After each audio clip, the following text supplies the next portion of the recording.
Prise au piège est encore visible. New York, années 90, pas les quartiers chics, hein. Un beau gosse, barman, ex-joueur de baseball, plutôt sympa, le genre qui téléphone tous les jours à sa maman, va se trouver embarqué dans une histoire de plus en plus dingue, impliquant sa petite amie, un copain punk à chat, pas un chien, il a un chat, un gros paquet de fric, une femme flic un peu spéciale, des gros bras de la mafia russe et des tueurs ashkénazes en tenue de Rabbi Jacob, entre autres. Tout ça nous donne un cocktail explosif, jouissif et truffé de twists, d'humour et d'action, le tout rythmé par une bande-son rock d'enfer.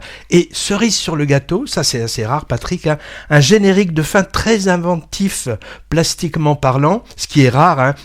Les clôtures de films avec des crédits interminables sont souvent soporifiques. Hein.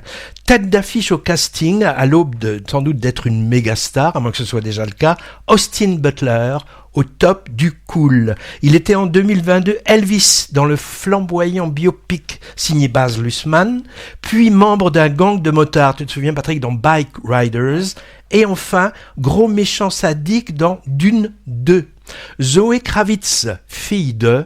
Elle est très bien aussi, et des seconds rôles impayables. Titre original de cette réussite, dans la lignée un peu Tarantino, Cohen, voire Brian De Palma, Caught Stealing, c'est-à-dire pris la main dans le sac, et donc renommé par ici Prise au piège.